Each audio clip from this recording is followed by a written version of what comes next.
हाँ जी, नमस्कार खमागणी। अध्यापक मुख्य भर्ती परीक्षा के वीर और वीरांगनाओं, ज्ञानदीप एजुकेशन चैनल पर आप सभी का मैं कवि व अध्यापक विजय गोयल स्वागत करता हूं, अभिनंदन करता हूं। मेरे साथियों, हम पढ़ रहे थे शैक्षिक परिदृश्य, जिसके अंतर्गत हमने 4 टॉपिक क्लियर कर लिए हैं। 4 टॉपिक कौन कौन सी क्लियर की हैं मेरे साथियों? देखिएगा, आपने यदि कक्षा नहीं देखी है तो हमारी प्ले लिस्ट बनी हुई है, शैक्षिक परिदृश्य अध्यापक मुख्य परीक्षा की एक प्ले लिस्ट बनी हुई है। वहाँ पे आप जाइएगा और आपको 4 कक्षाएं हैं, 4 टॉपिक की जो अलग अलग 8-9 कक्षाएं हैं वो आपको मिल जाएगी। देखिए मेरे साथियों, हमने 4 टॉपिक शैक्षिक परिदृश्य के अंतर्गत देखे हैं। देखो, शैक्षिक परिदृश्य मैं इसको शॉर्ट में लिख रहा हूँ। पहला अपने टॉपिक देखा है शिक्षण अधिगम के नवाचार। अधिगम नवाचार, ये टॉपिक अपन ने देखा है। दूसरा देखा है केंद्र और राज्य की विद्यार्थी कल्याणकारी योजनाएं, यानी कल्याणकारी योजनाएं मैं शॉर्ट में लिख रहा हूं, कल्याणकारी योजनाएं। दूसरा टॉपिक ये देखा है। तीसरा अपने टॉपिक देखा है विद्यालय प्रबंधन एवं उनसे संबंधित समितियां। विद्यालय प्रबंधन व समितियां व संबंधित समितियों में हमने आपके एसएमसी और एसडीएमसी दोनों के बारे में विस्तार से पढ़ा है। और अंतिम टॉपिक हमने चौथा देखा था। इसमें चौथा देखा है एनईपी, नेशनल एजुकेशन पॉलिसी, यानी राष्ट्रीय शिक्षा नीति 2020। इन 4 टॉपिक की टोटल आपके 9 कक्षाएं हैं। वो आपके यूट्यूब पे हमने अवेलेबल करवा दी और बिल्कुल सरल तरीके से और सारगर्भित, और साथ में पूरा विस्तार से कंटेंट है। ठीक है, यह वही कंटेंट है जिसके आधार पर हमारा सिलेक्शन हुआ था। तो मेरे साथियों, इस पूरे कंटेंट की आपको पीडीएफ चाहिए या आपको टेस्ट देना है तो आप प्ले स्टोर पे जाइएगा और ज्ञानदीप एजुकेशन आपके ऐप डाउनलोड कीजिए, और वहां पे मात्र 31 रुपये में आपको जो है टेस्ट शैक्षिक परिदृश्य का और साथ में कंप्यूटर का मिल जाएगा, और साथ में आपको मुफ्त में है पीडीएफ मिल जाएगी जिसका आप प्रिंट आउट निकाल सकते हो। मेरे साथियों, आज शैक्षिक दर्शी के अंतर्गत, ये अंतर्गत ही मान लो आपके आता है। ठीक है ना, 3 टॉपिक और हैं, उसको अपन देखते हैं। अब 3 टॉपिक कौन कौन से हैं? एक तो पहला आपके सामने लिखा हुआ है आरटी 2009, ये टॉपिक है आरटी 2009।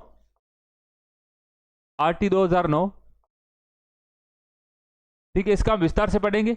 और इसके बाद में आपके जो आरटी हैं, आरटी राजस्थान में जो 2011 है नियमावली, आरटी 2011 की नियमावली है राजस्थान में। किसके संदर्भ में? राजस्थान के संदर्भ में। इसमें अपन क्या पढ़ेंगे? ठीक है, इसके प्रावधान और क्रियान्विति क्या क्या है ये पढ़ेंगे। और वही सेम चीज इसमें आपके राजस्थान के संदर्भ में ये पहला टॉपिक हो जाएगा, ये अपना दूसरा हो जाएगा, और ये हो जाएगा तीसरा हो जाएगा आपके जो मान्यता प्राप्त निजी स्कूल है, निजी विद्यालयों में आपके विद्यालय में निःशुल्क प्रवेश जो 25% दिया जाता है उसके बारे में। ये आपके मुख्य 3 टॉपिक हैं, निःशुल्क प्रवेश। ठीक है मेरे साथियों, ये 3 टॉपिक रहेंगे अपने इसमें आरटी वाले में। तो आज अपन पहला टॉपिक शुरू करते हैं। आपने इसको पढ़ा भी होगा, ठीक है, लेकिन मैं आपको पूरे कंटेंट के साथ में सरल तरीके से पढ़ाने की कोशिश करूंगा। तो मेरे साथियों, बढ़ते हैं आज की कक्षा की तरफ। देखिए, आरटी 2009, इसको अंग्रेजी में कहते हैं राइट टू एजुकेशन। आरटी 2000, इसको अपन कह सकते हैं RTE। ठीक है, इसका आरटी की फुल फॉर्म होती है right, RIGHT, right to education.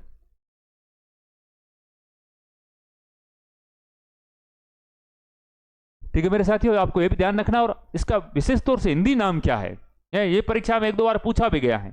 ठीक है ना, तो हिंदी नाम आपको याद रखना है निःशुल्क एवं अनिवार्य बाल शिक्षा का अधिकार अधिनियम 2009।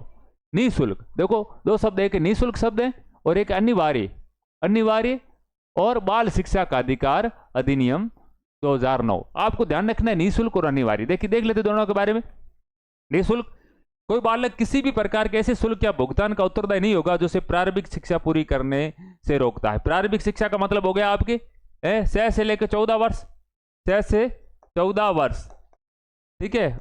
और कक्षा माने तो आपके 1 से लेकर 8, 1 से 8, तो इस अवधि तक बालक है कोई भी किसी भी प्रकार की जो आपके हैं क्या शुल्क या भुगतान का उत्तरदायी नहीं होगा। अनिवार्य का अर्थ है कंपलसरी, ठीक है। 6 से 14 वर्ष तक के प्रत्येक बालक का स्कूल में नामांकन, प्रवेश, उपस्थिति और साथ में ठहराव भी। बालक ऐसे नहीं विद्यालय में प्रवेश लिया और छोड़ के चला गया है, तो आप ठहराव भी, प्रारंभिक शिक्षा की पूरी करना समूची सरकार का दायित्व होगा। यह होगा निःशुल्क और अनिवार्य का अर्थ। अब देखते हैं आगे। आरंभ में अनिवार्य शिक्षा को मूल अधिकार के रूप में संविधान में स्थान नहीं दिया। मेरे साथियों आपसे पूछा जाता है कि निःशुल्क और अनिवार्य बाल शिक्षा अधिकार है, क्या उसका उल्लेख मूल संविधान में था? तो इसका आंसर होगा नहीं जी, इसका उल्लेख मूल संविधान में नहीं था। तो फिर कब इसको मूल संविधान में लाया गया, ठीक है, इसकी जरूरत पड़ी?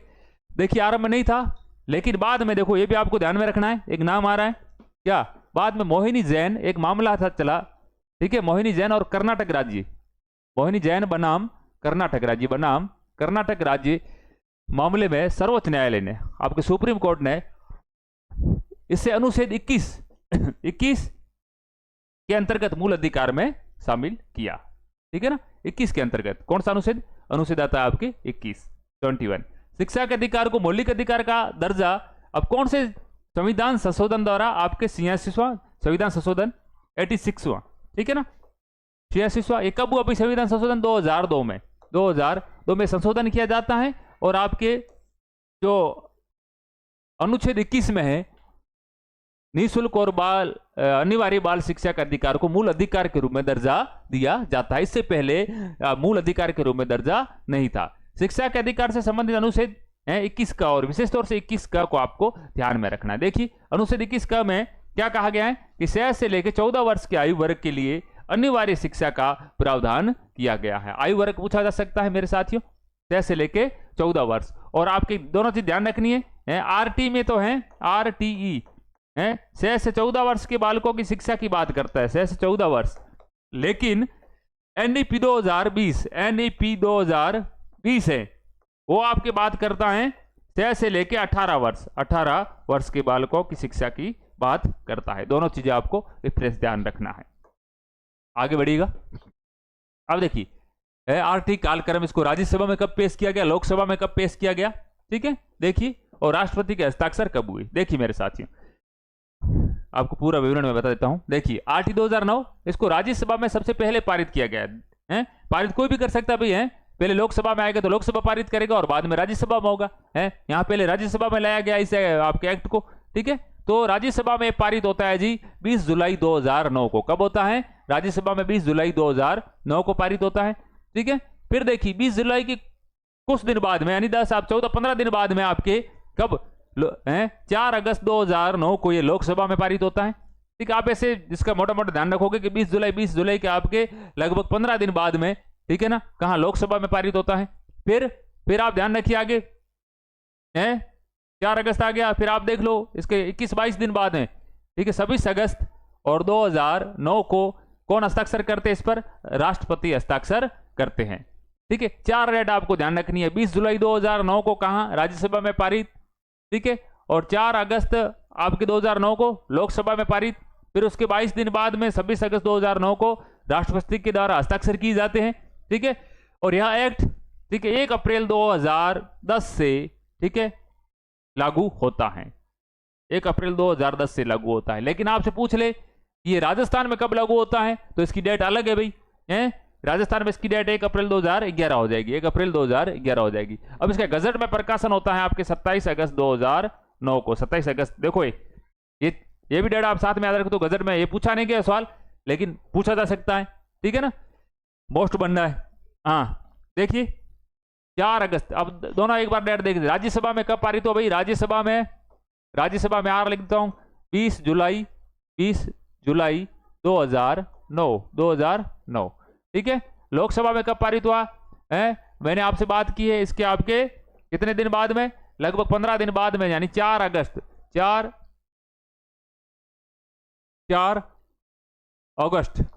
अगस्त 2009 को लोकसभा में पारित होता है। अब फिर राष्ट्रपति जी कब हस्ताक्षर करेंगे भाई? इसके 22 दिन बाद में देख लो, कब? 26 अगस्त और 2009 को राष्ट्रपति जी के हस्ताक्षर हो गए।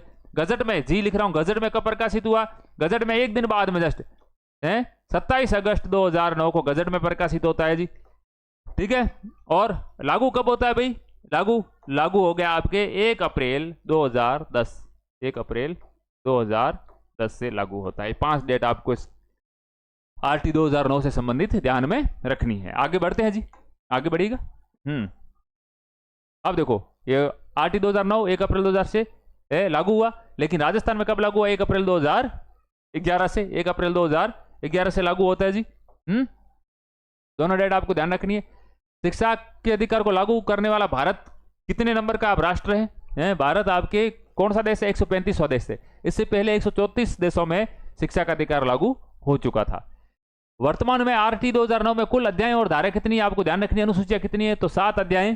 कितने अध्याय? 7 अध्याय, 39 धाराएं, 39 धाराएं और एक अनुसूची ये शामिल है, ठीक है। आरटी 2009 में सबसे छोटा अध्याय कौन सा है? पहला। और सबसे बड़ा कौन सा है? चौथा है। सबसे छोटा अध्याय है पहला और सबसे बड़ा है चौथा अध्याय।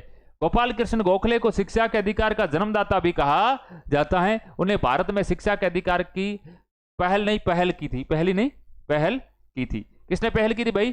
पहल किसने की भारत में शिक्षा के अधिकार की? गोपाल कृष्ण गोखले ने। इस कारण इनको शिक्षा के अधिकार का, ठीक है ना, जन्मदाता कहा जाता है, गोपाल कृष्ण गोखले जी को, मेरे साथियों, ठीक है। आगे बढ़ते हैं। वर्तमान में शिक्षा समवर्ती सूची का विषय, ये भी पूछा गया एक बार प्रश्न, शिक्षा किस सूची का विषय है? शिक्षा समवर्ती सूची का विषय है जी, ध्यान में रखना, ठीक है ना। बिल्कुल आपको है ना पॉइंट टू पॉइंट याद होने, छोटा अध्याय बड़ा अध्याय कब राजस्थान में लागू होता है। अब देखो इसके 7 अध्याय में किस अध्याय में क्या बात की गई है देखो, और किस अध्याय में कौन कौन सी धाराएं, देखिएगा एक बार इसका पूरा मोटा विवरण देख लीजिए। देखो अध्याय नंबर 1 आता है। अध्याय नंबर 1 में इसकी प्रस्तावना है। क्या है जी? प्रस्तावना। अध्याय नंबर 1 में आती है प्रस्तावना, प्रारंभिक, और इसमें आती है आपकी धारा 1 और 2, यानी टोटल इसमें 2 धाराएं सम्मिलित है। कितनी धाराएं सम्मिलित है? इसको थोड़ा मैं छोटा कर लेता हूं, 1 मिनट। इसमें आपके धाराएं शामिल है 2। कितनी धाराएं शामिल है? 2। अब देखिए निःशुल्क अनिवार्य शिक्षा का अधिकार की बात की गई है, ठीक है, अध्याय नंबर 2 में। और इसमें धाराएं कितनी शामिल है भाई? 3 से लेकर 5 तक, आप गिनती कर ले, जो 3, 4, 5 यानी 3 धाराएं इसमें शामिल है, ठीक है। आगे देखिए समूची सरकार, तीसरे अध्याय में समूची सरकार, स्थानीय प्राधिकारियों, माता पिता के कर्तव्य बात की गई है। धारा 6 से लेके आपके 18 तक, ठीक है। 6 से लेके कितनी होगी टोटल? 6 धाराएं। कितनी होगी? 6 धाराएं हैं। आगे देखिए ये मुख्य आता है, ये है ना, प्रश्न अपने लिए यहां से पुटअप होते हैं, ठीक है ना। चौथा अध्याय सबसे बड़ा अध्याय है, जो कि यह विद्यालयों को उत्तरदायित्व, धारा 12 से लेकर आपके 28 तक, इसको आपको ध्यान में रखना है। अध्याय 5वां प्रारंभिक शिक्षा का पाठ्यक्रम, उसका पूरा किया जाना, यह है आपके धारा 29 से लेकर 30 तक। अब अगला आता बालकों के अधिकारों का संरक्षण करना भी, संरक्षण करना, ये 31 से 34 तक है, इसमें 31 से 34 तक है। और 7वीं में आपके प्रकीर्ण है, अन्य विशिष्ट बातें जो भी है, इसमें 7वीं में 35 से लेकर 39 तक है। आप टोटल गिन लेना, ठीक है ना। ये टोटल आपके 39 हैं, आपकी धाराएं शामिल होगी, और अनुसूची इसमें 1 ही है, अध्याय 7 है। तो ये मोटा मोटा विवरण अपने इसका देख लिया। अब बढ़ते हैं आगे। अब देखो इसका पहला अध्याय देख लेते अपने, मुख्य रूप से चौथा है वो महत्वपूर्ण है, इसको मोटा मोटा इसको भी थोड़ा सा देख लेते हैं निगाह में। अध्याय नंबर 1 संक्षिप्त नाम, ठीक है। धारा 1 में क्या है भाई? धारा 1 में देखिए, धारा 1 आप लिखते जाइए, नोट्स बनाते जाइए साथ में। धारा 1 में किसकी बात की गई है? इसका संक्षिप्त नाम है विस्तार तथा प्रारंभ। इस धारा में यह प्रावधान किया गया है, यह अधिनियम 1 अप्रैल 2010 को जम्मू कश्मीर राज्य को छोड़कर संपूर्ण भारत में लागू किया गया जी। मदरसा, वैदिक पाठशाला और धार्मिक प्रशिक्षण देने वाले विद्यालय में लागू नहीं होगा, ठीक है ना। मदरसे हैं, वैदिक पाठशालाएं और धार्मिक प्रशिक्षण देने वाली संस्थाओं में लागू नहीं होगा। धारा नंबर 2 क्या कहती है? 2 कहती है आरटी एक्ट 2009 से संबंधित महत्वपूर्ण मदों की परिभाषाएं दी गई है, ठीक है। मद कौन कौन से देखो, समूची सरकार के मद है, वंचित बालक, अभावग्रस्त बालक, स्थानीय अभिभावक और विद्यालय, इन 5 के बारे में बात की गई है। अब आता अध्याय नंबर 2, ठीक है, सबसे छोटा अध्याय यही है, जिसमें मैंने बात की थी 2 धाराएं, ये छोटा अध्याय। अब अध्याय 2 आता है, निःशुल्क अनिवार्य शिक्षा का अधिकार धारा 3 से लेकर 5 इसमें आता है। अब धारा 3 क्या कहती है जी? निःशुल्क अनिवार्य शिक्षा। इस धारा में प्रावधान किया गया है कि 6 से 14 वर्ष का कोई भी बालक, उसका यह अधिकार रहेगा कि वह निःशुल्क शिक्षा अनिवार्य रूप से प्राप्त करेगा। इसकी समुचित व्यवस्था कौन करेगी? सरकार। 3 में कहा गया है कि समुचित व्यवस्था कौन करेगी? सरकार करेगी। धारा 4 प्रवेश का अधिकार बालक को। किसका अधिकार? प्रवेश का। इस धारा में यह प्रावधान किया गया है कि कोई भी बालक किसी भी कारणवश शिक्षा की मुख्य धारा को छोड़ देता है और कुछ वर्षों के पश्चात यदि वह शिक्षा की मुख्य धारा से फिर जुड़ता है तो ऐसी स्थिति में समुचित सरकार, स्थानीय प्रशासन, स्थानीय अभिभावक, इन सभी का यह दायित्व होगा कि उस बालक को आयु वर्ग के आधार पर शिक्षा की मुख्य धारा से जोड़ा जाएगा। मोटा मोटा मामला है, कोई टाबरी एड़ो हुए है जो को बीच में स्कूल छोड़ गयो और मन पढ़ने में तो को बीजे के कारण और माता पिता बाहर गया रहा तो टाबरी स्कूल छोड़ दी। स्कूल छोड़ने बाद महीने 2 साल बाद, ठीक है, अब टाबरी यदि 5 साल एज में स्कूल छोड़ जावे और 2 साल बाद महीने टाबरी पाछो आवे, ठीक है, अब 5 साल में टाबरी पढ़ते थे पहली क्लास में तो, ठीक है, अब 2 साल बाद पाछो आवे तो यहाँ नहीं करनो कि पाछो पहली क्लास में उन्हें एडमिशन दो। पहली क्लास में एडमिशन नहीं देनो, उन पाछो आप रे अब 7 साल हो गयो, 7 साल के अनुसार उन्हें आप रे तीसरी क्लास में एडमिशन, दूसरी या तीसरी जो भी क्लास बने उनमें एडमिशन देनो सा। हाँ, आगे देखो, ये इसमें बात की गई, यदि किसी बालक की आयु 10 वर्ष है तो उसे आरटी एक्ट 2009 की धारा 4 के अनुसार पुनः कक्षा 5 में बिठाया जाएगा। ये बात है, 10 वर्ष बालक ने छोड़ दिया, 7 वर्ष की आयु में, 6 वर्ष की आयु में विद्यालय छोड़ा और 10 वर्ष के बाद में फिर से एडमिशन लेने पढ़ने के लिए आता है तो उसको है ना, जैसे उसने 6 वर्ष की आयु में विद्यालय छोड़ा, 6 वर्ष के अनुसार वो दूसरी में होना चाहिए, ठीक है, और 10 वर्ष में वो वापस आता है तो उसको एडमिशन दूसरी में ना देके उसका आयु के अनुसार 5वीं में उसको बिठाया जाएगा। ये इसमें प्रावधान है। देखो, धारा 4 के प्रावधानों को पूरा करने हेतु, शैक्षणिक स्तर के अंतर को कम करने हेतु ब्लॉक खंड स्तर पर 6 माह का एक ब्रिज कोर्स है ना। अब देखो, धारा 4 के प्रावधान, बालक है, ठीक है ना, मुख्य धारा से, मुख्य शिक्षा से पिछड़ गया है, ठीक है, तो उसके पिछड़ेपन को दूर करने के लिए तो खंड स्तर पर, आपके ब्लॉक स्तर पर क्या 6 माह का एक ब्रिज कोर्स का आयोजन किया जाएगा जी। ठीक है मेरे साथियों, ये धारा हो गई। एक धारा और है, देख लो, और धारा 5 स्थानांतरण का अधिकार। कोई भी बालक, इस धारा में यह प्रावधान किया गया है कि इसमें कोई प्रारंभिक शिक्षा पूर्ण करने के दौरान विद्यालय स्थानांतरण करता है तो विद्यालय स्थानांतरण के साथ साथ बालक के सभी अधिकारों का भी स्थानांतरण किया जाएगा। एक विद्यालय बालक को जो सुविधा मिल रही तो दूसरे विद्यालय में मिलना शुरू हो जाएगी। ठीक है मेरे साथियों, आज हमने अध्याय इसके 2 पढ़े हैं और धारा 5 तक कल फिर मिलते हैं बाकी वाला आपके अध्याय लेकर। इसी आशा के साथ में आप पढ़ते रहिए, बढ़ते रहिए, मस्त रहिए, स्वस्थ रहिए। जय हिंद, जय भारत।